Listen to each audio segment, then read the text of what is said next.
Hello, good evening, and welcome to Iron Port here on Metropolitan Television. Iron Port is proudly brought to you by the Ghana Revenue Authority, Well PLC, Serene Insurance, Ghana Link Network Services, and Meridian Port Services, and indeed Phoenix Insurance. The show is proudly powered by the Ghana Port and Harbours Authority-GPHA. And our media partner on this journey of a lifetime is the Business and Financial Times, the BNFT.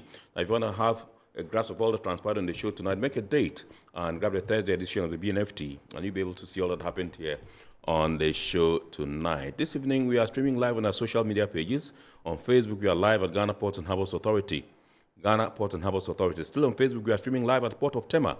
And on YouTube, we are live at Iron Port Ghana. Iron Port Ghana. We shall be getting interactive with you as usual. And so all you have to do is grab your phones, relax, and then send us your messages and comments via our dedicated WhatsApp line, which is 0559-019-177, 0559-019-177. And when the time is ripe and I pick signals from the production team, we shall activate the phone lines for you to call in and contribute to the discussion. My name is Kennedy Mona. We are going for a quick break. When we return, we'll continue with the show. Please stay with us.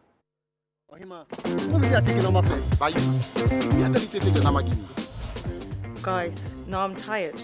I'll go on a date with whoever gets here first. Princess, really? Okay, I come. Shut up! Mame,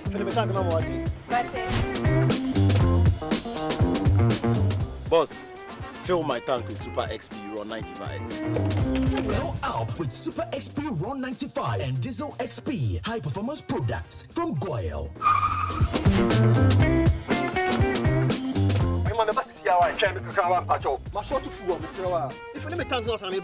Sorry, Tony got here first, so I'm stepping with him. Oh, cut him. Hey, go for a Choose Super XP Ron 95 and Diesel XP for an energizing driving experience. Always go for Goyle Super XP Ron 95. Goyle, good energy. Goyle is good energy.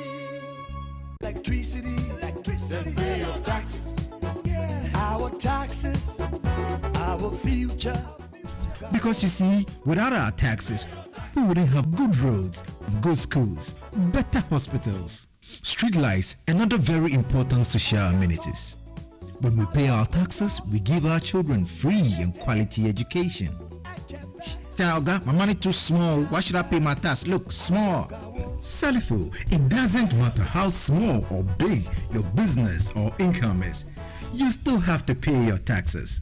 The little taxes from each and every one of us, when put together, could give your community clean water or that deprived school with tables and chairs. Please pay your taxes.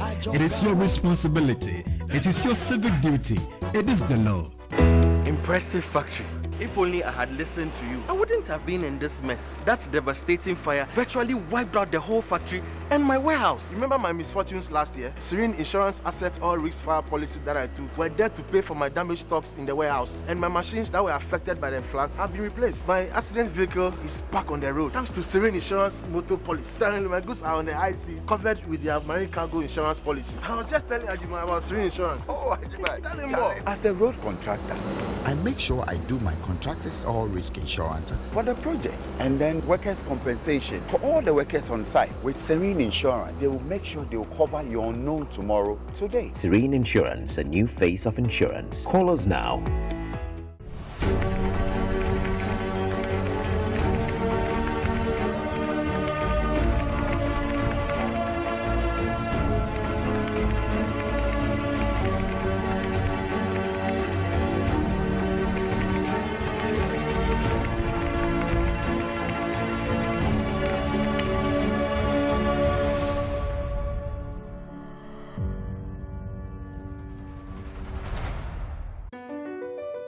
MPS Terminal 3 is Africa's new state-of-the-art container terminal at Tema Port. For manufacturers, agro-processors and traders, the new port means business can be done faster. This infrastructure boost will improve Ghana's port handling capacity, connect more trading routes, and oil the engine of growth for the economy, creating greater opportunities across all sectors as Africa's markets merge and become the largest trading bloc globally. MPS, we connect, you thrive. Business and life can be like the sea sometimes. Sometimes serene, sometimes calm, sometimes turbulent, and at times it brings the unexpected. However it is like, trust Phoenix Insurance for your home, car, business, and marine insurance needs. Call 0302 246 319 or 0243 690 492. At Phoenix, you experience a delightful service delivered with wisdom. All right, so welcome back. It's now time for us to take a look at happenings in the port and shipping industry in the course of the week. And indeed, in the course of the week, the Ghana Institute of Trade Forwarders GIFF held its annual general meeting in the central regional capital of Cape Coast. And they are calling for collaborative efforts to deal with issues affecting that particular industry. We have that and more stories for you. Please enjoy. The ECOWAS Brown Card Insurance Scheme was established to facilitate seamless trade and travel within ECOWAS member states, ensuring that the movement of goods, services, and people is safeguarded by a reliable insurance framework. The main objective of the scheme is to ensure prompt and fair compensation to the victims of road accidents for the damages caused them by non-residing motorists traveling from other ECOWAS member states to their country. Last week, the 39th General Assembly and Ordinary Session of the Council of Bureaux of the ECOWAS Brown Card Insurance Scheme was held in Accra, Ghana, to take stock and reflect on successes and challenges encountered during the implementation of the insurance scheme. The 4-day event centered on how the insurance scheme can be positioned as a specialized institution or agency of the ECOWAS Commission for Effective Free Movement and Trade Facilitation. The chairman of the Ghana National Bureau, Henry Bukari, during the opening ceremony described the ECOWAS Brown Card Insurance Scheme as a hallmark of regional integration. Their brilliant work and dedication have not only steered our team towards success, but have also laid down the foundation for an enduring legacy that will benefit generations to come. It is under this guidance that we have seen the flourishing of initiatives and ideas that have now been transformed into reality, enriching the lives of those we serve.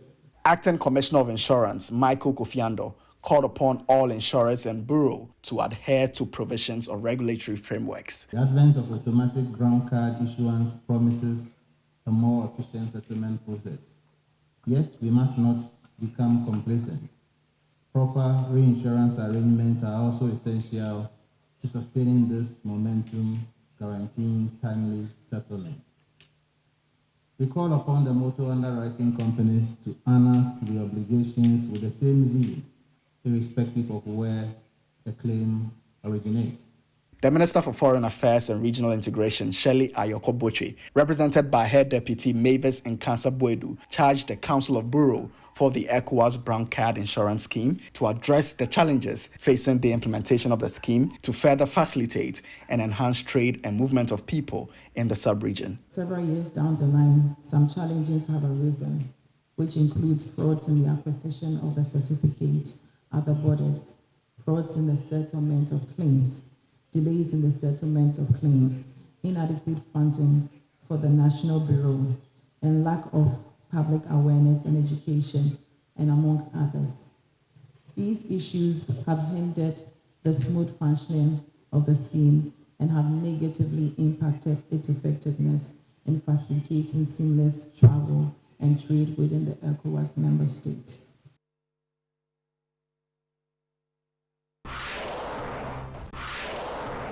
In a related development, the chairman of the Council of Bureau of the ECOWAS Brown Card Insurance Scheme, Henry Bukari, has disclosed that plans are advanced to begin the digitalization of the ECOWAS Brown Card, an initiative that will be central during his tenure. He made this revelation during a meeting with the press on the sidelines of the 39th General Assembly and Ordinary Session of the Council of Bureau of the ECOWAS Brown Card Insurance Scheme. My tenure will be focusing on digitalizing the brown card.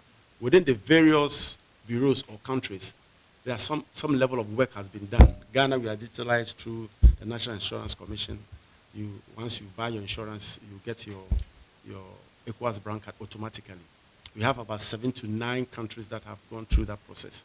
But we want to make sure that all the 14 West African states come on board, and then we can link up our systems. The permanent secretary of the ECOWAS Brown Card Insurance Scheme, Winfred Kwesi Doji, explained what digitalization of the Brown Card will mean for transit business through the ports of Ghana. Goods move from the harbor to the hinterland countries or the landlocked countries, and the vehicle upon which they travel is a Brown Card.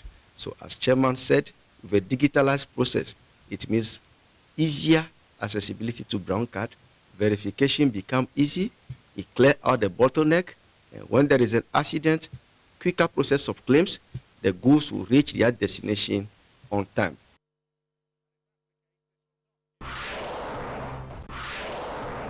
The Ghana Institute of Freight Forwarders, GIFF, is calling for a collaborative effort between the Ghanaian government and industry stakeholders to address challenges facing the freight forwarding business. This, they believe, will create an enabling environment that does not only comply with international standards, but also promote the seamless flow of goods and fosters economic growth for the nation. Addressing the press conference in Tema, the president of GIFF, Edward Accra, said one of the foremost issues freight forwarders face is that of valuation of goods by the Customs Division of the Ghana Revenue Authority. And Accra said it's a worry for the Customs Division of GRA to create a certain minimum value or reference price list for valuation purposes. Several importers have been saddled with this imposition, like I said, even though they have provided all evidence of the genuineness of their values. All of this adds to the high cost of doing business in our ports and also a direct effect on the cost of goods in our markets.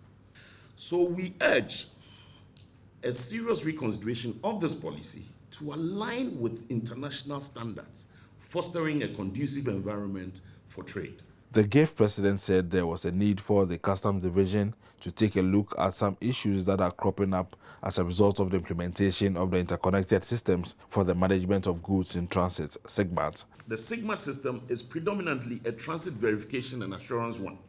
Now, the Customs Division has, however, made it mandatory for direct exports into Ghana to be bonded, a situation which is an anathema to customs export procedure, leaving every export declaration hanging as though the process has not been completed, thus creating room for these same officers blocking the systems of the customs house agent at will for what seems to be an incomplete operation, but it's not. He advocated for a thorough review of the exemption law to ensure that it serves its intended purpose without obstructing the essential movement of goods, particularly those crucial to government operations. Eddie Akron called for a collaborative approach between the government and industry stakeholders to formulate policies that are not only responsive to current global dynamics, but also supportive of the growth and sustainability of the freight forwarding sector. We appreciate the government's commitment to the prosperity of the nation and are confident that with open dialogue and a shared vision, we can overcome these challenges and build a resilient and thriving freight forwarding industry in our country, Ghana. All right, so those were happenings in the port and shipping industry in the course of the week. We are now going for some happenings in the industry globally. Mediterranean Shipping Company, MSC, the biggest shipping company in the world, has named its newest 24,000 plus TEU fuel-efficient container ship. On November 20, 2023, the 24,116 TEU MSC Celestino Maresca was named at Italy's largest port, Gioia Tauro. The MSC Celestino Maresca is the namesake of MSC's new class of record-breaking vessels. The new build has a capacity of over 24,000 TEUs, making it one of the world's largest and most sustainable vessels. The vessel honors Captain Celestino Maresca, who joined MSC in 1978 and founded MSC Ship Management Office in Sorrento, and it stands as a testament to Maresca's contribution to the company. Singapore-based shipping company Ocean Network Express has placed an order for 12 new methanol dual-fuel container ships. Intermodal Shipbrokers said the order for 12 13,000 TEU container ships is split between Chinese shipbuilders Jiangnan Shipyard and Yangjinyang Shipbuilding. The dozen will be dual-fueled with methanol. The new builds are slated for delivery in 2026 and 2027. The order for new eco-friendly ships is part of Ocean Network Express green strategy to safeguard a sustainable supply chain for the future and underscore the company's decarbonization plan.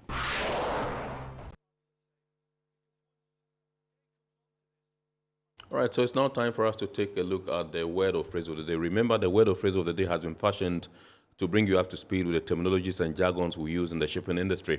And today's word is mixed cargo. Mixed cargo.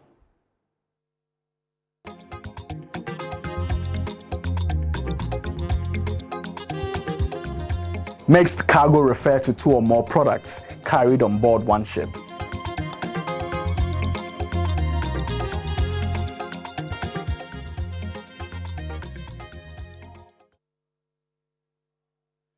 All right, so we are zooming into a discussion proper tonight, and tonight we are taking a look at how we are positioning the port of Tema as the container hub of West and Central Africa. We're taking exactly or particularly look at the role of the Terminal 3, that's the Meridian Port Services, MPS, Terminal 3 in the port of Tema. Today, you cannot mention the port of Tema without mentioning Meridian Port Services, or MPS.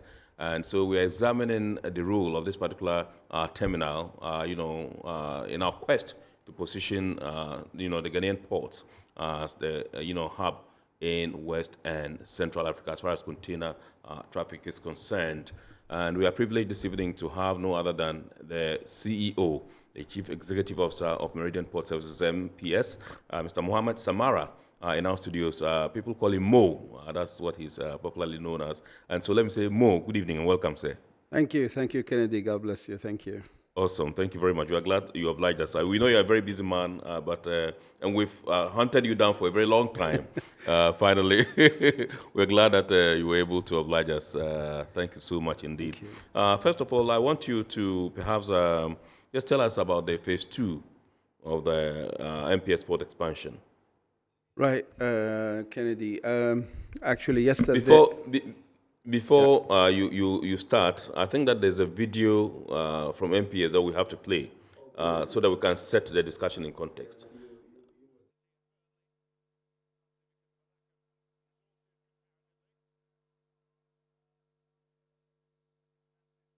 And have the discussion with Mohammed.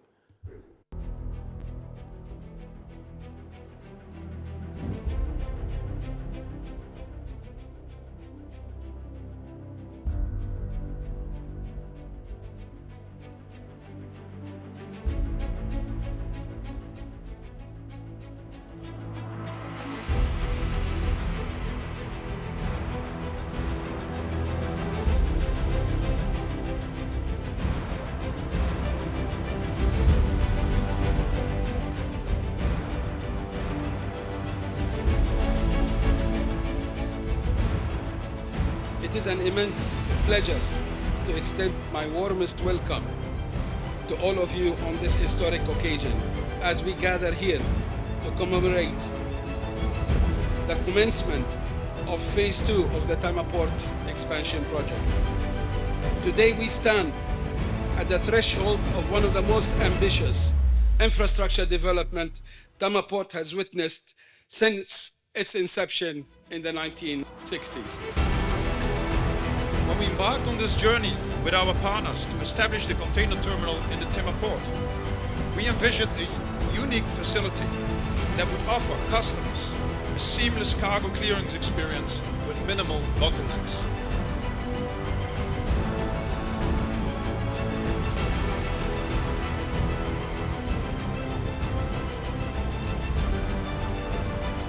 I am delighted to join His Excellency as he commissions the 15 gantry trains and also going to lay the first block for the second phase of the MPS phase 2.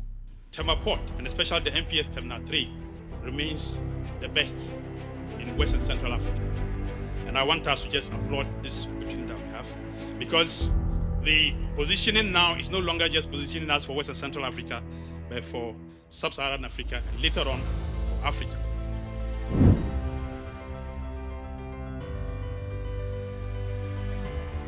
As we commission the 15 additional gantry cranes that you see right there behind us, and initiate the civil works of 270,000 square meter of the already existing 1 million square meter, we are setting in motion a transformation that will fundamentally alter Ghana's standing in the maritime industry of West Africa. So this area basically is the phase 1 area, and the phase 2 area is here. The area marked in red is the phase 2 area. Basically, we are going to construct the pavement structure on the remaining 27 hectares. In addition to that, we will also construct the utilities, which includes lighting, Wi-Fi, CCTV, and the networks, which includes the drainage, firefighting, and electrical networks. ACOM is an engineering company supervising the project for both phase 1 and phase 2. So we're privileged to be part of phase 1 and completing phase 2. We have a full team of local engineers resourced very well for the project. So this is fully engineering, contingents from Ghana and Ghanaians. So we plan to complete this work in 2 years from now, and we will execute the work step by step, starting from the seaside. We're looking around about 230,000 cubes of soil that's got to be taken out, reserved and re-poured back in, cement stabilized. That is basically the crux of the main platform. There's over 15 million pavers to be brought in on the job. That all over a duration of around about 24 months. And then obviously the heart of this platform is all the services below it, which once that's done, we can then get stuck with the larger quantities. Predominantly our peak production, we're going to be looking at over around about 350 to 400 staff members on site. 99% of them will be Ghanaian employed. The 1% will be the senior management expats, which are either split between Eiffage and Decimoni.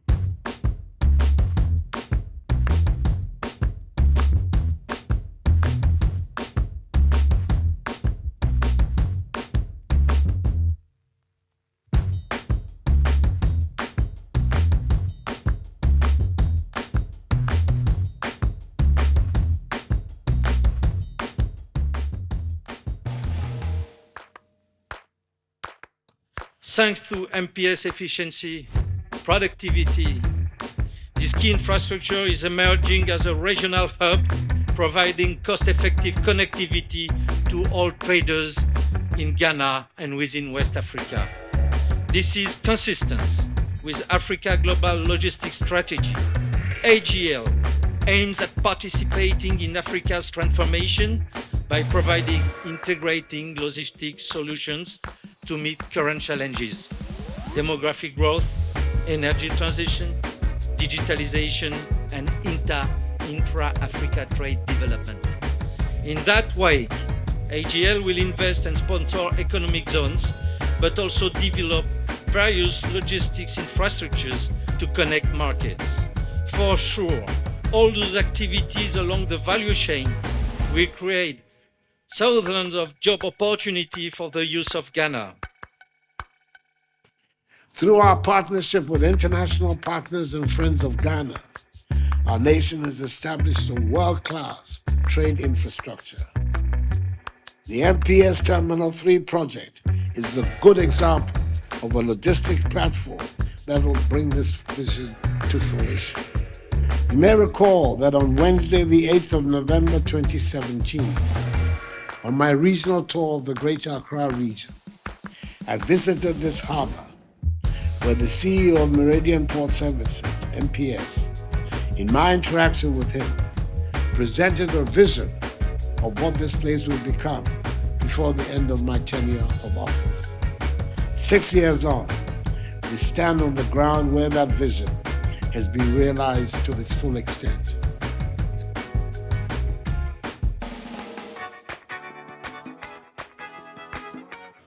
With this massive development, we can proudly declare that the best is getting better.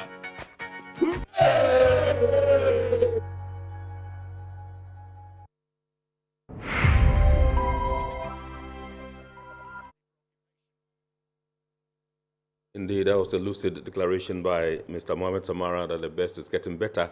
And indeed, the best is getting better. That was a video detailing what transpired when His Excellency Nana Addo Dankwa Akufo-Addo, commissioned, the 15 new gantry cranes, state-of-the-art post-Panamax gantry cranes that, MPS brought into the country.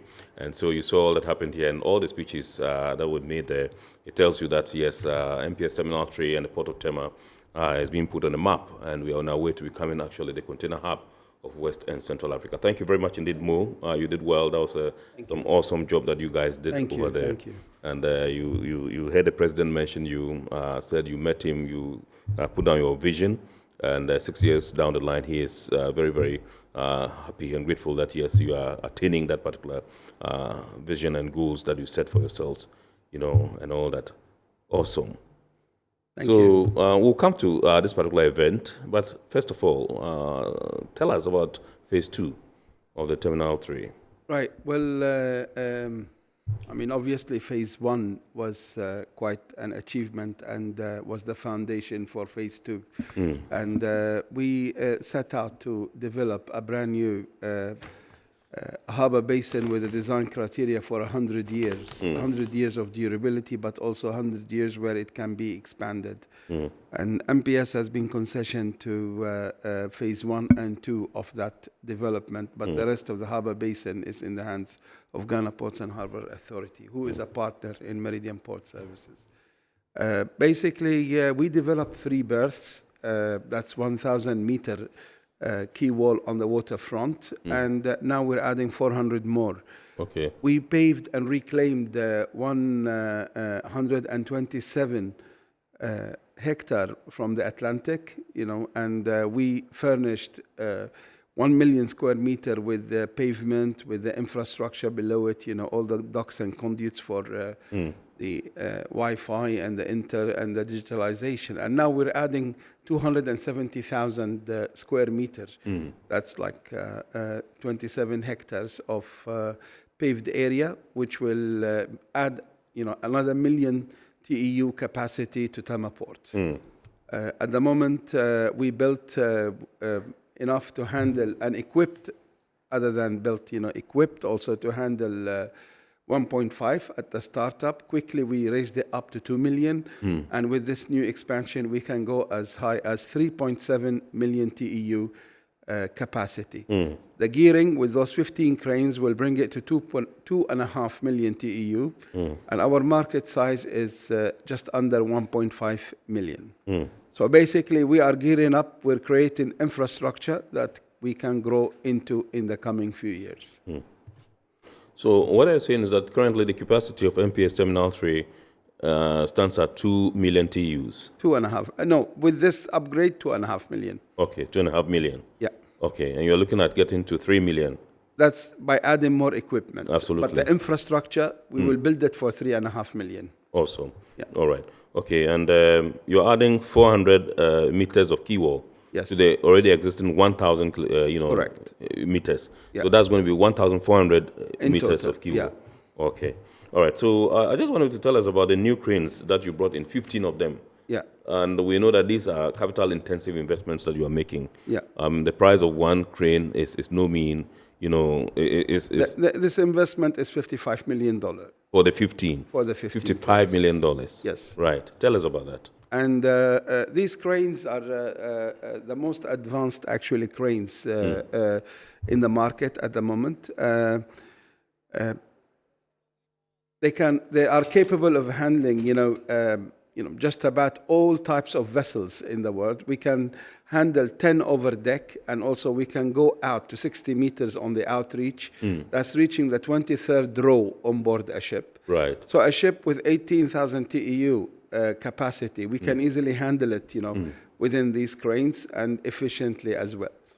So up to 20,000 TEU vessels, I think we can actually assume that we are capable of handling it with no hiccup or no glitch or nothing, Which is the biggest vessel you have ever handled in terms of TEU? In terms of TEUs, it's the 14,000 or 15,000 TEU class that is currently on service. Right. At the moment, we have one service from MSC which I saw it on the program earlier, the ones who launched the biggest vessel in the world. Yes.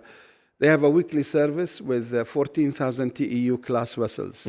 Those ships are 366 meter long and about 51 meter wide.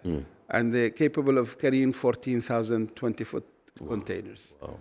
And we just actually received the announcement from the joint service between Maersk and CMA CGM that they have revamped their service into West Africa. Right. And they have launched or geared up with 13 vessels of the same class, the 366 meter long, to put on the Far East, West Africa trade. Right. And with Tema port is the first port of call. Awesome. Basically, the ship leaves TPT in Malaysia, the last hub in Malaysia, and lands in Tema after 21 days, which is the shortest transit time for any port in Africa. With the Far East. And that is quite an achievement, enabled by this infrastructure at Terminal 2. Yes. At Terminal 3, Phase 2. Right, awesome. Yes, so the yard space, I know you're working on the yard space. Can you tell us when work on it is supposed to be completed? The first section, is slated to be delivered in July next year.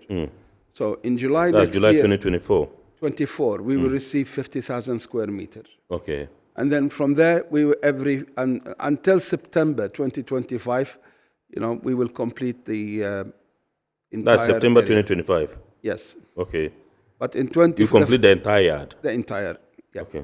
Okay. So let's take a look at the capacity. You mentioned 3 million. Is that what you refer to when you finish this particular space? Yes. Okay, then you will be capable of receiving 3 million. 3.5 million. 3.5 million. Yes. Wow. Yeah. Wow. Which will put us on the map that the biggest port in. So if that's going to happen, we are thinking about September 2025. Yes. When you finish the space, and then we can accommodate this up to 3.5 million. Wow, 3.5 million containers. Yeah. All right. Okay. So let's move on. Let's talk about technology. How deep is the technological penetration? In MPS. Well, this is interesting. In Terminal 2, when we operated Terminal 2, the digital penetration was varying from month to month between 3 to 5%. Okay. But when we moved into Terminal 3, we took with us the whole entire stakeholder on a journey, where we have set up the digitalization to hit 100%. And guess what? From the time that we launched, early 2020 to date, we've been hitting 100% digital penetration with all of our stakeholders. 100%? 100%, literally. From the onset, we have rolled out the digitalization, the full digitalization in the terminal. Yes. And we did not go for automation. There's a difference between digitalization and automation. Automation, we replace the man being as man or woman, with a machine. We didn't do that. Right. But we put the digitalization, to enhance the operation of the worker. Right. The productivity of the vessel, the productivity of the gate. Yes. Going into millions of TEUs, you need to have some kind of efficiency. You start counting seconds. The truck turnaround today in our port, from the time that truck enters MPS to the time to exit, excluding the customs inspection, on the import cycle is less than 1 hour. It's about 40 minutes. On the export cycle is 20 minutes. Right. For the ICDs, it's 30 minutes. So it's quite an efficient process. Driver turns up only with his fingerprint and an RFID identification on his windscreen. Every driver is a pre-registered known person to the terminal, and every truck is a pre-registered machine known to the terminal. And when a customer or through his freight forwarder books to pick or drop a box. He says that Peter is coming with truck number 1.2 to drop this container or pick this container. Yes. By approaching the gate in his time slot, you know, the RFID reads the truck, the LPR, license plate recognition, double checks the license plate. Yes, it is the correct truck, and he has an appointment. Peter puts his finger into this. Yes, Peter is coming on that truck to pick or green. drop. He should go, yeah. And then opens up, he drives through. We have 6 scanners. Drive through, not stop, take a picture. Yes. No, just drive through, just like your briefcase on a conveyor at an airport, Yes. you know. The truck drives at a speed of 5 kilometers. He goes through the scanner, and then from there, the customs officer who gives the verdict, he sees the content, the shades of what's inside the container, and the declaration from customs is read through the OCR, the optical character recognition inside the scanner, reads the container number, and then sends a query to the customs system, say, what's the declaration? It comes back, and then that declaration is embodied on the picture to give the customs officer immediately a declaration versus what's inside the box. And from there, he proceeds. Every container has a digital location in the terminal. Right. We don't just stack containers. So when you are in the office and you say you want container number so and so, you know where exactly it is. Exactly. The TOS, the terminal So operating system. you're not going to begin to search and search through and waste time and all As the driver drives through, we know that he's coming to pick that container. The gate gives him a note. The terminal is divided into 3 sections, 1, 2, 3, and soon it will be 4. Right. With the launch of phase 2. Yes. And then there is letters from A to P. That's the various bays. And then there is a number based on the ground slots. Right. And basically, it will be given him 1D25. He goes to zone 1, D, turns right, drives up to 25. All the writings are on the floor or on the wall. He stops, then the container is landed on his back, then he drives out. All this process without interaction, man and operator, you know. Yes. It's just this. And on the exit, there is electronics that will check him as well to make sure that he has collected the right container in reverse order. Goes to the customs scanner, scans. If he's on green channel, he proceeds, non-fate. If he's on red channel, he scans and goes for the inspection platform. If he's on a yellow channel, he scans and stops for verdict. Verdict green, he proceeds to gate. Verdict red, he goes to customs for further inspection on the intrusive platform. Right. Now, would you say this was a cue you had taken from, you know, the port authority or government, premised on the quest of, you know, government to go paperless, where the vice president issued that directive in 2017? Was that where you took the cue from, or this was just a normal practice that you thought that you should undertake to make your terminal efficient? Actually, we were, in all fairness, we were relatively digitalized in Terminal 2. Okay. Until the day that His Excellency, the Vice, walked in and he said, how far are you in digitalization? Yes. And we said, internal procedures within the company is digital. Our interactions with the customers is not necessarily totally digital. You know? Right. And he said, I want it for a digital.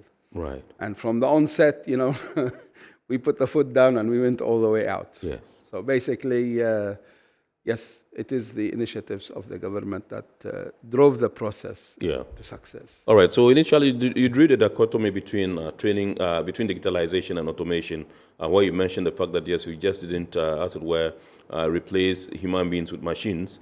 You know, and I just want to find out from you how or what role human capital plays in all of this, and the kind of training programs that you organize for your personnel and staff at MPS Terminal 3. I mean, the human capital, as you quite rightly put it, is the main capital. I mean,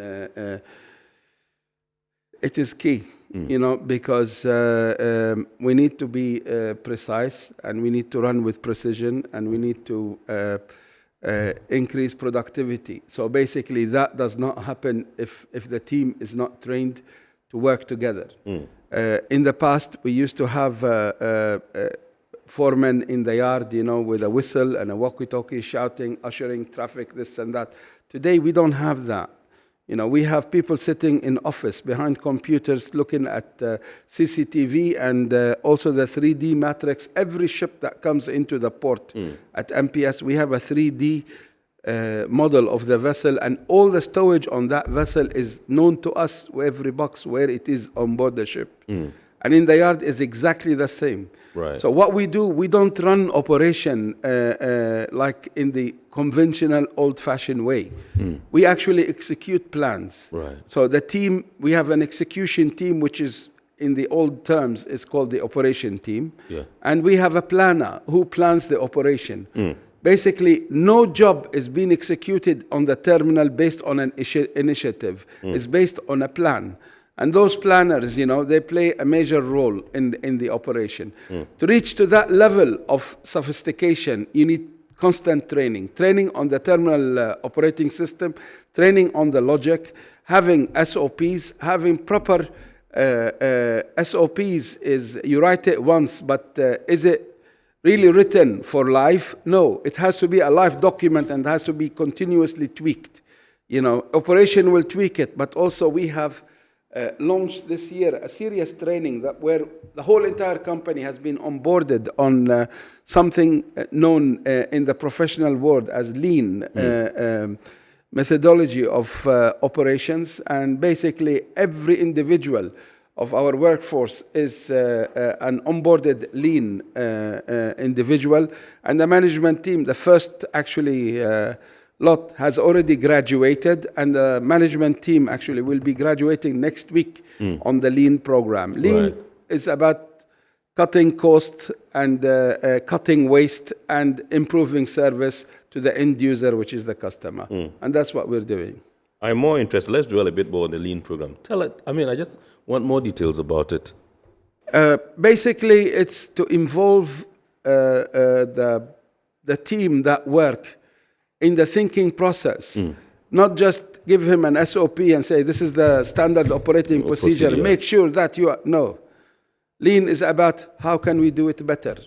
Continuous improvement is the key word Results, in Lean.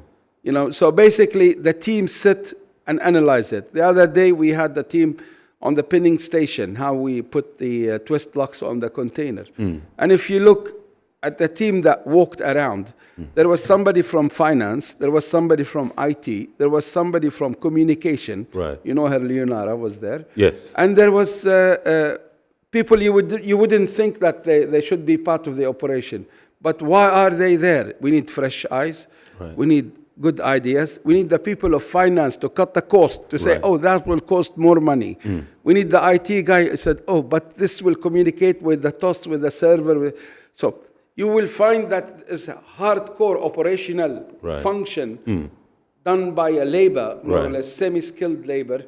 Then all of a sudden there is like 10 different people gathered with him to find out what's the best way to remove the waste so we can deliver one step more or one faster move to the customer, which is the shipping line, or the customer, which is the importer and exporter.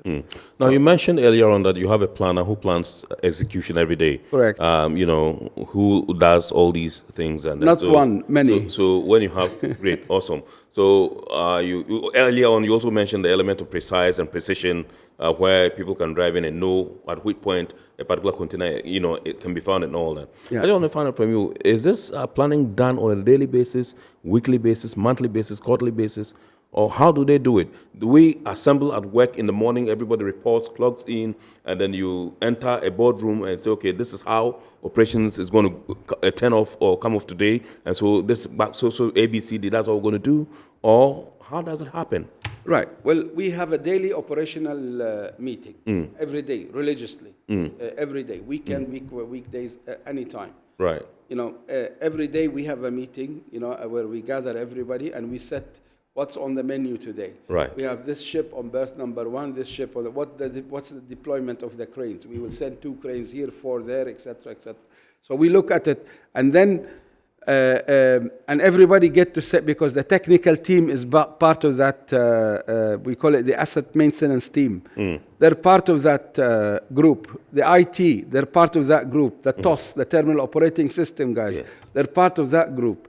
the gate people, they're part of that group, and the execution people. So basically we have, and then every other day there is, or every few days there is a cross-function kind of analysis to where we are. Right. What is key here, again, back to the digitalization, we have invested heavily in business intelligence. Not artificial intelligence. In the past, a ship will sail, and after it sails, we calculate, what was the performance of that ship. This ship performed at 50 moves an hour. Then we say, why did it perform on 50 when we could have done 60? Then we start analyzing what had happened, and then put a procedure for next time for it not to happen, then improve upon it until it happens. With business intelligence, it's been a consistent thing, consistent. It's on the spot. There's a dashboard on the screens because we have CCTV across the whole terminal, and in the planning room there is a dashboard just for business intelligence. Right. The minute one crane drops in the targeted productivity, it will turn red. Right. So it's spotted. Then immediately, why is it red? Then you realize a truck did not come, or short of something, or there's a technical fault. So you attend to the problem not after the ship had sailed and you plan to do it right next time. No, you fix it on the spot. So we have quite a lot of business intelligence deployment within the planning department. Okay, so how different are these planning meetings from the berthing meetings that we know of? They are quite different because we go into the details of optimizing the operation itself and turning the ship around in the shortest possible time. And this is key. To our success, is to make sure that actually we're turning ships around in the fastest possible way, so we can actually utilize the asset, which is very expensive, to its really maximum possibility. All right, so we know that the port continues to thrive every year, and you turn around, vessels in record time. Year on year, you've, met or exceeded the 1 million, TEU threshold. We just want to find out from you.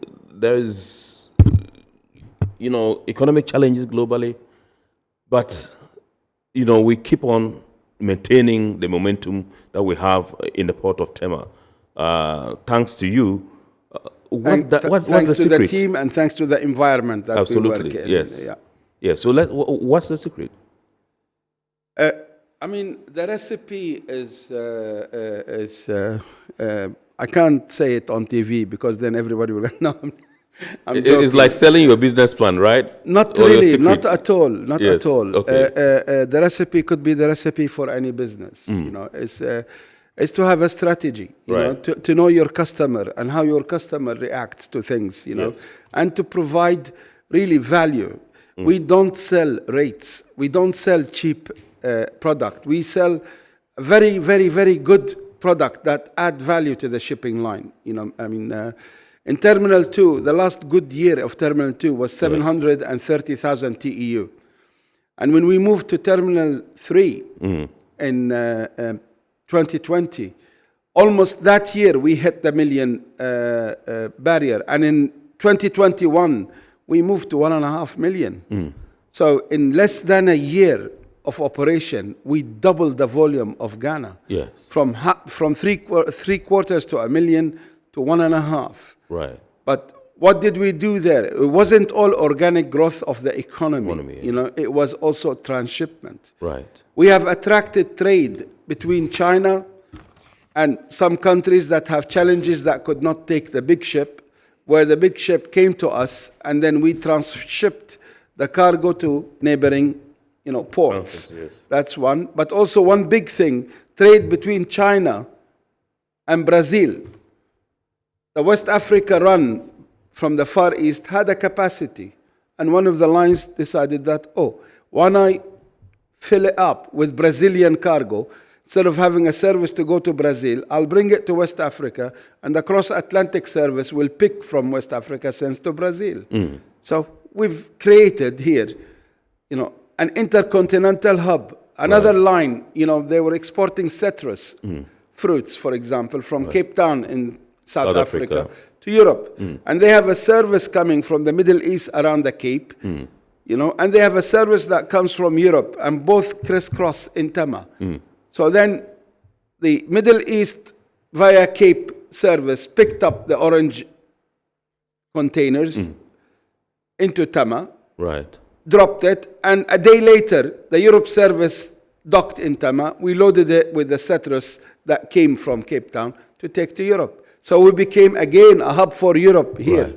This model was never done because of port capabilities, because of depth, size of vessels, etc., etc.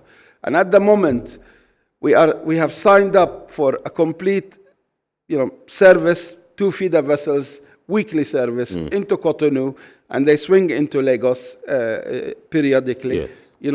And to carry almost 300,000 containers per annum. And that has pushed it. And with this new service of CMA CGM, we're going to see some big transshipment because this mega ship is going to come to Tema, cannot go to the smaller ports, going to go to Lekki in Nigeria, then from there to Abidjan, and then out. So basically there's 3 ports of call. So the other ports, where are they going to tranship for? Tema will be the ideal situation because we are the first port of call. We have the draft, we have the capabilities that the ship can lighten up in Tema. Awesome. So, Great. Okay, so earlier in your earlier submission, you made mention of the joint liner, service between MEXC and then CGM, CMA, and how they've selected the port of Tema as the first port of call, as it were, for West Africa. I just want to find out from you what this portends for business in the Tema port. Quite a lot, actually. Not only Tema port, not only for Ghanaians, also for transit. If you are sitting in Burkina, and you know that your container hits Tema in 21 days coming from a hub in Malaysia.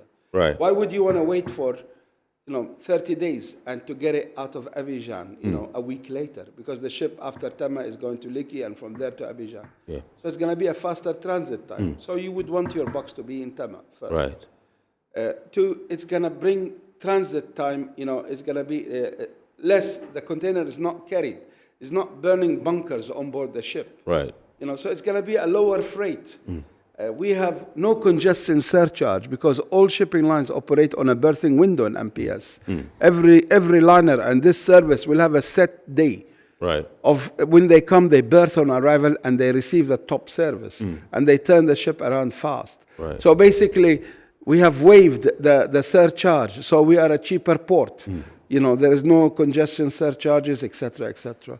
So it's going to be a lower freight, faster transit time, less exposure to interest on commodity, banks, LCs, etc., because of the shorter time means saving in the pockets of people. All right, so you just catalogued the role that MPS, for that matter, the Port of Tema is playing in terms of transshipment. And in your own estimation, do you think that we are there yet in our quest to, as it were, be noted or to become the hub of transshipment, in West Africa? Are we there yet? We are.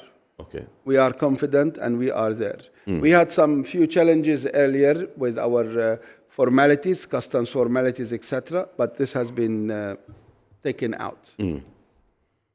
Okay. All right. So this is Iron Port here on Metropolitan Television, and tonight we are taking a look at the quest of Ghana to position the ports in Ghana, particularly the port of Tema, as a transshipment, as a container hub for West and Central Africa, and the role of the MPS Terminal 3. With us in the studios tonight, Mr. Mohamed Samara, Chief Executive Officer, Meridian Port Services, sharing some insights with us. And this discussion comes on the back of the commissioning of some 15 state-of-the-art post-Panamax gantry cranes that the company imported into the country to enhance efficiency in operations in the port. The terminal, which was commissioned by His Excellency President Nana Addo Dankwa Akufo-Addo, and you heard him, it totals up to some 55 million USD. And so this is no mean an investment. That's the discussion we're having tonight. And the yard is another 55. The another 55? The yard. The yard? Yes, so the total actually is 120 with all the gadgets. With the others that were there, absolutely. 125. Yes. Gantry cranes. No, $125 million is the total investment for phase 2. For phase 2? Yeah. Awesome. All right, so we're going for a quick break. When we come back, we'll continue the discussion with Mr. Mohamed Samara. Please don't go away.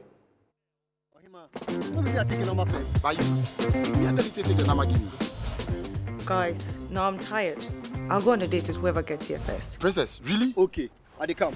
Shut up! Mame, fill me tank na mwati. Boss, fill my tank with Super XP Euro 95. Fill up with Super XP Ron 95 and Diesel XP high performance products from Goyle.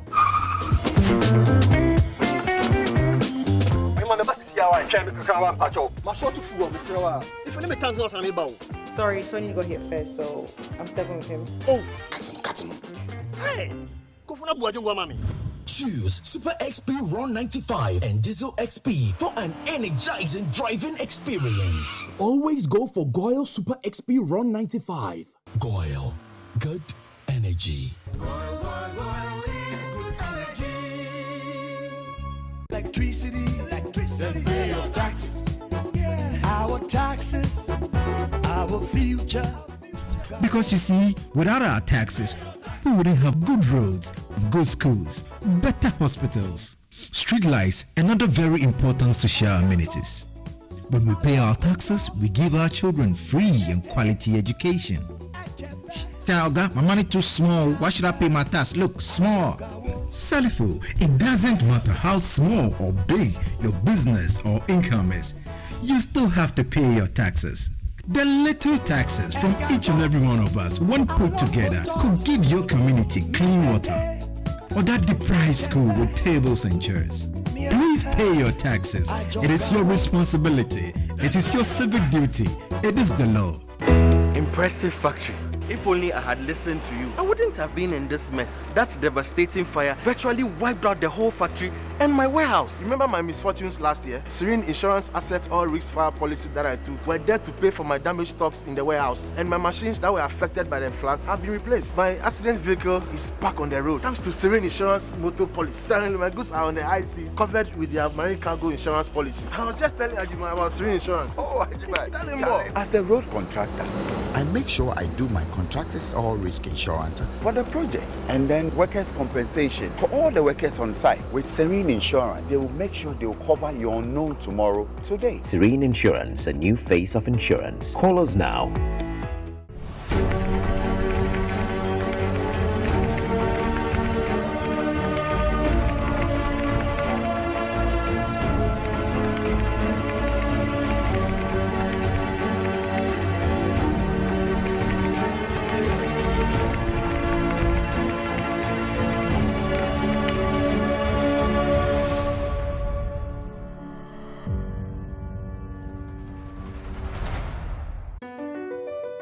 MPS Terminal 3 is Africa's new state-of-the-art container terminal at Tema Port.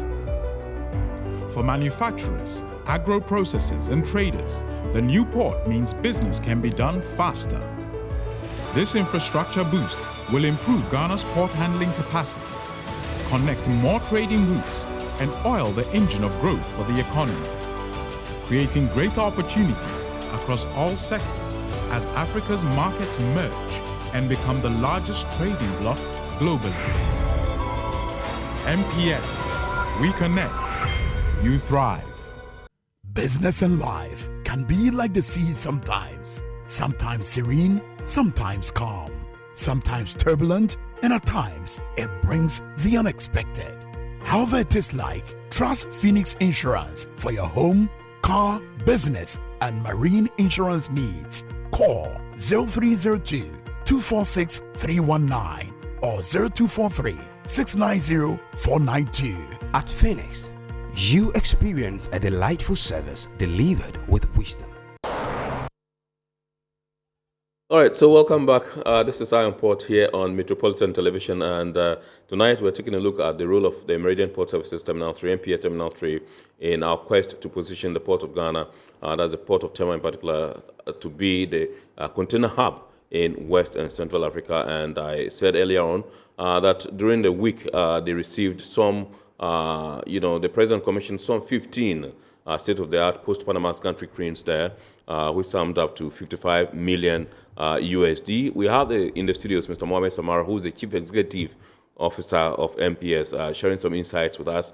This program particularly comes on the back of that particular, commissioning exercise by His Excellency President Nana Addo Dankwa Akufo-Addo. And he also did intimate that Ghana is getting there, or Ghana is already there as far as transshipment is concerned. He gave, some of the, progress we've made, some of the vessels we receive and all that from different parts of the world and all that. And so it's quite gratifying to have him in the studio to share these insights with us tonight on Eye on Port. You can, I've been told that we can activate the phone lines for you to call in and contribute to the discussion.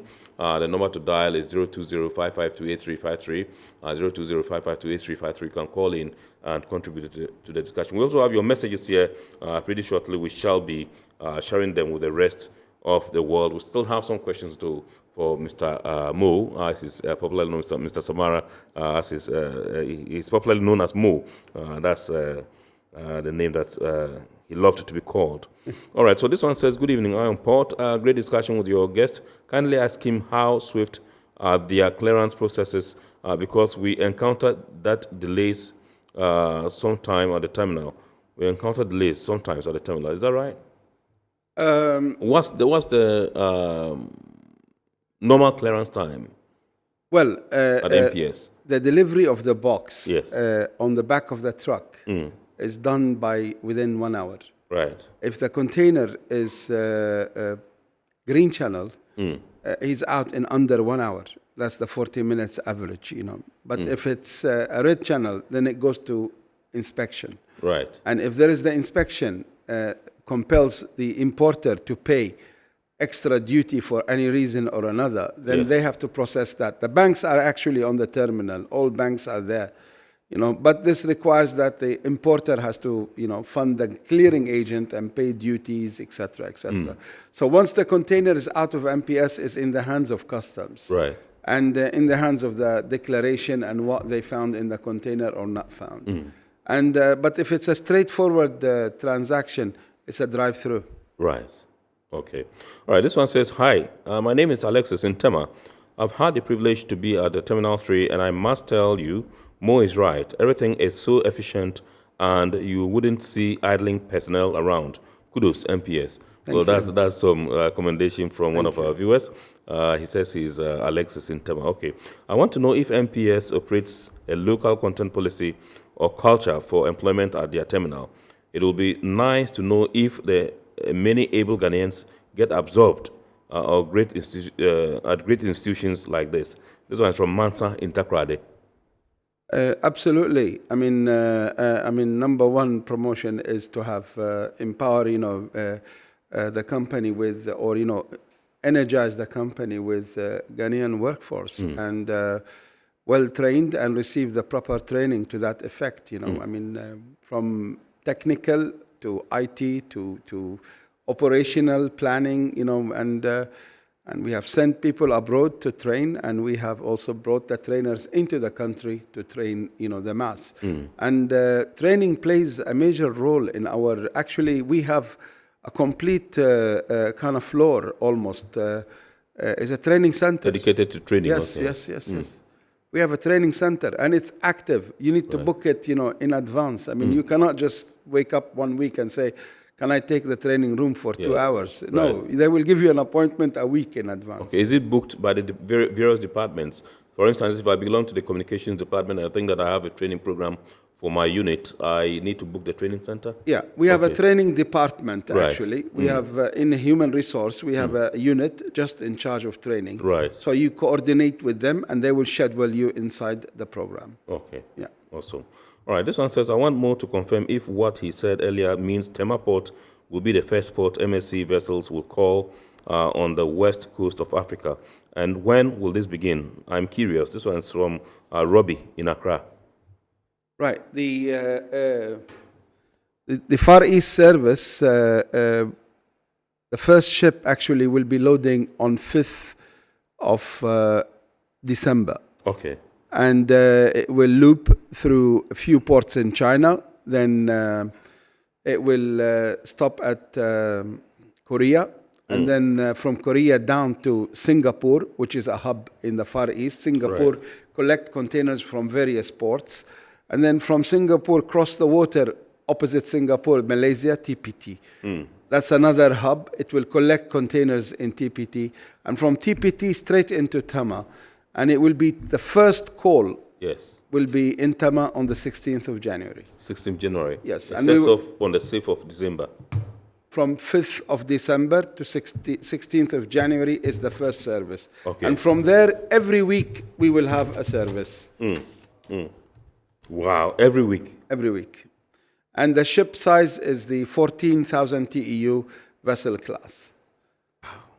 Yeah. 366 meters long, 48 meters wide. Wow. I mean, this is like 3 football fields. Yes. Floating on water coming in on weekly service. Wow. Yeah. And MSC has the same one as well. We have 2 services now with this class. Are you excited about it? Very much. And I would like very much to invite you on the 16th of January to come, and we will take a picture together with this service. Absolutely. Awesome.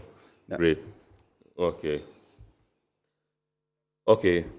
So we know that there are other ports that are also, around us. We have La Côte d'Ivoire, we have Togo, and all that. They are also up in their game, just to take advantage of some of these things. How are we going to be able to ensure that we maintain and sustain this momentum that we have developed, to ensure that we capture this market before they take it away from us? I mean, no doubt we have a very good geography, in terms of position. We are in the center. Lomé is not far from us, nor Abidjan is, and also Lekki is an emerging port in Nigeria. But there is few things that we have that they don't have somewhere here or there. I mean, as you have seen, you've been to the port. Our port is open to the Atlantic. We're not tucked behind a creek or a river or something. And we have dredged it so deep that even at the lowest tide, we can berth ship with 16 meters draft. Right. Actually, 16 and a half is even permissible in our scenario.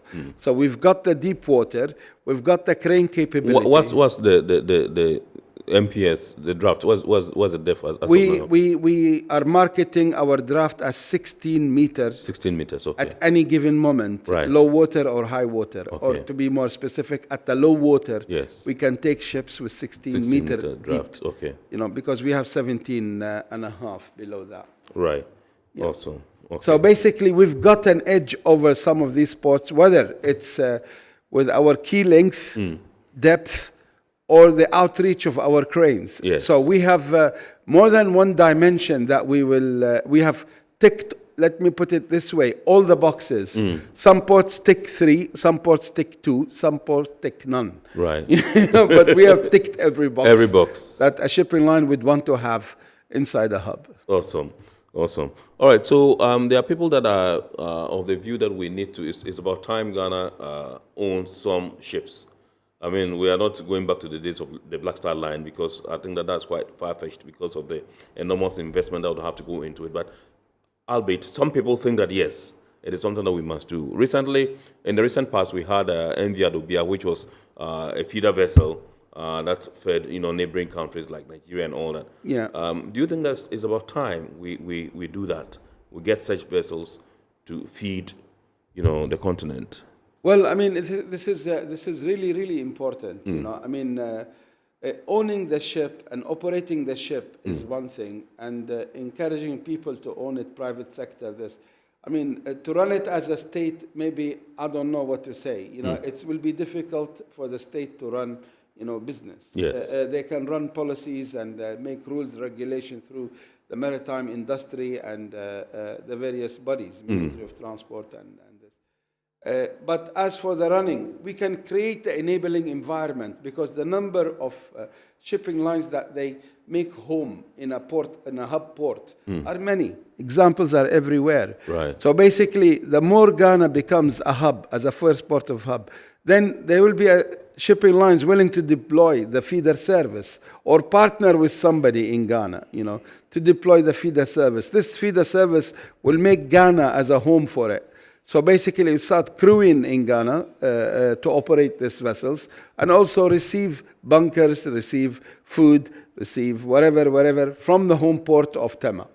There is a potential that we could encourage partnership with some shipping lines to come and set up shop over here.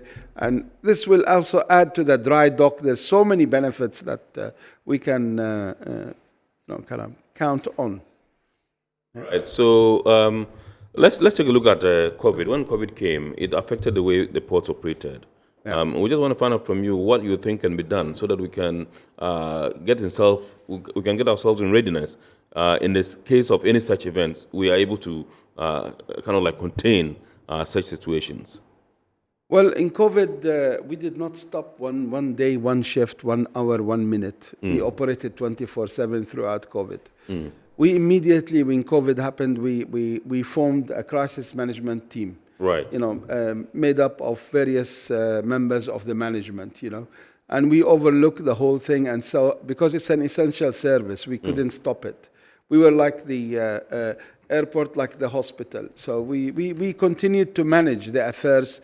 And this is key for any business to make sure that there is sustainability even in difficult times. Right. And we've done it, we survived it, and we did a good job, actually. Right. Yeah. Awesome. This one says, how I wish the investments in sea and air port infrastructure in Ghana is supported by good roads and rail networks, because without it, the supply chain is broken. I want to see these investments stretch out to our roads and rail networks. This one is from Maxwell here in Accra in Kotobabi. Do you agree with him? Totally. Totally. I mean, recently I had a morning with Ghana Shippers Authority, yes. And we discussed also one of the main topics that I had on my slides was the road connectivity and the unlocking of the country. I mean, we need rail, we need road network to be able to kind of move things around. Specifically, if we move now with connectivity in the water, yes. Which we are achieving very good progress on, we need to look also at the road, because if we want to, I'm sure you're going to now hammer me with a question on that. If we want to go to AFTA regime, absolutely. We're going to manufacture goods that has to reach markets. How you want to first bring the raw material to the factory, yes. And then take the finished product from that factory. Yes. The factory is not going to be set up inside the port. It's going to be scattered closer to where people live, where raw material can be efficiently received, or on the outskirts of a town like Tema. Absolutely. So connectivity here plays a major role by road or by rail. And we would like to see there is industrial kind of platforms, yes. To encourage people to come and set up shops, because this is happening. Yes. I mean, we operate the TPT terminal in Malaysia, and we operate a port in Tangier. Yeah. Tangier was a dead corner of Morocco, and then all of a sudden now Tangier, within a decade, yes. moved from 0 to 10 million TEU. Is being transshipped through, the Tangier ports. Yes. I think one of them alone is 7.5 million. So there is quite a high potential. And then industrial zones started to plug into this connectivity of this harbor.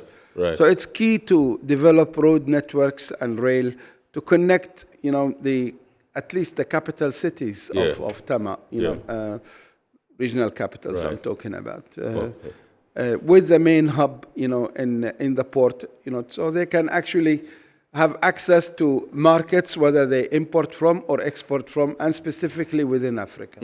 All right, so since you mentioned AFTA, I would want to come there a bit and find out from you what supporting role MPS can play, to support the facilitation of AFTA. This also comes on the back of the fact that they recently, for the 3rd annual council meeting of the Ports Management Association of Western Central Africa, that's PAMWACA, that was a theme, how ports in Western Central Africa are positioning themselves to be able to facilitate, a smooth takeoff of AFTA. Are you ready for AFTA? Absolutely. I mean, the whole essence of building MPS is to imagine that something of that sort would happen in Africa. Right. Now, today we call it AFTA. Back then, we didn't know that it will be called AFTA. But Yeah. the idea was we were looking at unlocking the continent. There was no services between us and Liberia, or there's still no services between us and Liberia, between us and Douala, etc. The port, once we create the connectivity, if, for example, Tema becomes really a full-fledged hub, like Tangier or like TPT, like Salala, then we will have a connection with all the markets in West Africa. Right. So basically, we can move the goods manufactured in Ghana to the end user in the various ports within the region. In the past, you need to ship the box all the way back to Algeciras, Las Palmas, Antwerp, or Wells Bay in the south, or Cape Town, and then another ship will bring it back into your neighbor. Right. If there is a coincidence where the ship from Tema calls Abidjan, then you're lucky. You can ship things to Abidjan. Yeah. But if it has come from Lagos, you can't connect to Lagos. Yeah. The container has to go all the way with the ship to Europe and come back to be dropped in Lagos on the next rotation. Yeah. So creating a hub is immediately benefit, the connectivity that AFTA will require between the manufacturers and the markets that they want to market their goods in. All right, so let me come to the issue of the rail sector, and how you think that we can position ourselves as a country to be able to take advantage of this after, leveraging on the rail sector and interconnectivity with the ports. Well, I'm not a rail expert, but I can tell you from models, in Europe and even South Africa, even our neighbors, Abidjan, and in Douala, rail plays a role. You can, because the rail, you can run the wagons overnight. During the day you use it for passengers or whatever. But during the night, you can run the wagons, loaded with cargo, and you can carry it up and down. This is important. It requires strategy. It requires attention. The central corridor all the way to Burkina or to kind of Ouaga, is a key, project. Yes. But to imagine that there is a private investor that will do it throughout, it will be difficult because the right of way is so wide and vast. Right. Only the country can actually own the rail. Absolutely. But the wagon and the locomotives and this, then you can actually get a private operator to operate it. It's just like a road and a truck. Right. The transport company cannot own the road, but can pay the road toll, for the road to be built. Right. And a rail operator can pay for the rail, use, but Absolutely. cannot build the rail. Absolutely, that's true. All right, so this one says, happy to see Mr. Samara full of energy after all these years being at the helm of affairs at MPS. Good job to him and his team. This one's from Abigail in Tema. And this one says, MPS Terminal 3 is a testament to good public-private partnership in Ghana, and the port of Tema is a beautiful sight to behold as a Ghanaian. This one is from Kingsley, also in Tema. Tell us about some of the corporate social responsibility activities you have undertaken as MPS. Well, you will be seeing a lot more in the coming year, I hope. Now that we have contractors on board, then we will be doing bits and pieces more than the usual. I'm not the type of person who would want to brag about the good things that we do, but we've done some work with schools. We've done some works with health. We donated equipment to hospitals between Kolibu or Tema and we've done few mega projects in terms of the Tema end of the motorway. Yes. We've done the runabout there. That was like $6 million, in today's money. Right. Is about quite a heavy investment. It's a substantial amount. Yeah, and we did also the Beach Road runabout. That was also design, build, and transfer. It was kind of a corporate to ease the traffic and the congestion for people during rush hours and during the day, all day. And we also looked after the environment, not only the schools, the medical, and the direct helps here and there, but also we looked after the environment. Yes. We are running a turtle hatchery program. I mean, turtles are at mega danger, in the wild, and turtles, they play an important role, in the marine life. And being in the marine, we had to do something for the marine life. Yes. Literally, the leatherhead turtles, they eat the jellyfish. The jellyfish eats the young fish. Yes. So basically, the turtles keep the jellyfish on check. Yes. And so we can have more fish. That's one. Two, all other types of turtles, they're like grass mowers. They go down to the bottom and they chew on the grass. So fresh grass will come. So that improves the habitat. So in the wild, in today's environment with the urban development everywhere, the success rate for a hatchling is less than 1%. And with our hatchery, we have brought it up to 84%. Yes. So this is quite a significant achievement, and it's in Pram Pram. We started one in Tema, then we moved it into a resort in Pram Pram, in actually New Ningo. Okay. And we have 6 people that patrol the beach. Right. As soon as it's laid, it's rescued from where it is, so dogs and don't they take dig it to the up. hatchery. Keep it in the hatchery. 2 months later, they pop up. We release them in a good spot. Then we know that the success rate is very high. Do you have a count of the number of turtles you have now in the hatchery? In this new hatchery, we've done about 41,000 hatchlings released. 41,000? 41 in total so far since we started. We jumped the 85,000 hatchlings, released. Wow! So this is quite a significant, achievement. Paying back to nature on what we're getting. We plant trees every year. We have a wave of tree planting exercises around town, and we're looking forward in the next rainy season to launch another tree planting exercise. Yeah. Okay. Awesome. This one says, Mr. Mona, how can you? It's from Ohima in Tema, one of our regular Texas Pauline. She says, Mr. Mona, how can you even imagine that MPS digitalization was an inspiration by government's paperless directive at the port? The rest of the message, I won't read it, Ohima. This one says, she continues, Mr. Samara, something urgent has to be done about the application of the overstay charge. It is only targeted at the trader or his agent, even when what caused the delay was beyond the control of the agent. I would like to recommend you get a desk where complaints can be lodged when a delay is being caused by, for exemption or waiver of the overstay charge.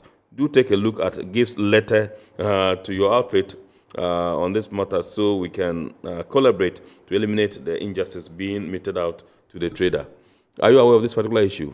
Well, I am aware, actually. I mean, there is in the port tariff overstay fee for trucks that decides not to leave. Now, we have to be a little bit here clear. It's not designed as a money-making mechanism. You know? It's rather because sometimes trucks enter and then they stay in the port. They don't exit. Because he's in the comfort, in the safety, under bright light, this, that. He doesn't want to exit. And he's waiting for somebody to bring him money to pay for the fuel or something like that to complete his transactions. Now, this is causing congestion at the terminal. We cannot have people, it's not a free parking area. This is people measure us for our productivity, to pick and exit. And there's a question here that pertains to that. It says, good evening, Iron Port. Please ask Mo why some trucks recently stayed for more than 24 hours at the terminal tray and they have started charging them. Jake, a concerned freight forwarder. Some trucks stayed in the port for at the terminal for more than 24 hours. Yeah, but I mean, it shouldn't be, it shouldn't.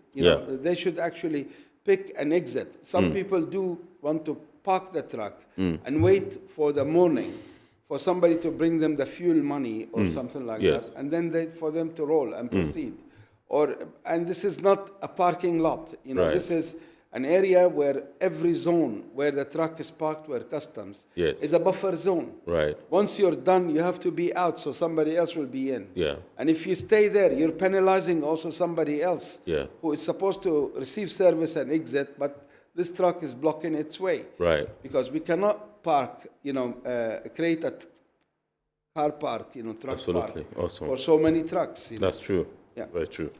All right, so on this note, we would like to say a big thanks to Mr. Mohamed Thank you. Samara Mo, the Chief Executive Officer of Meridian Port Services, MPS, for joining us in studio tonight to take a look at happenings at Meridian Port Services and Ghana's quest to position the port, particularly the port of Tema as a transshipment. I beg your pardon, I keep mentioning transshipment as a container hub for Western Central Africa. Indeed, he has made mention of the investments, the beautiful investments they've made, heavy investments. For that matter, I mentioned 125 million USD when Phase 2 comes on board and all that. And we also mentioned the fact that last week the President, His Excellency Nana Addo Dankwa Akufo-Addo, also actually commissioned 15 state-of-the-art post-Panama gantry cranes for the terminal. He says they've added to that, to those equipments, and they are doing tremendously well. The turnaround time is quite quick, and that's why you must continue to patronize the MPS Terminal 3.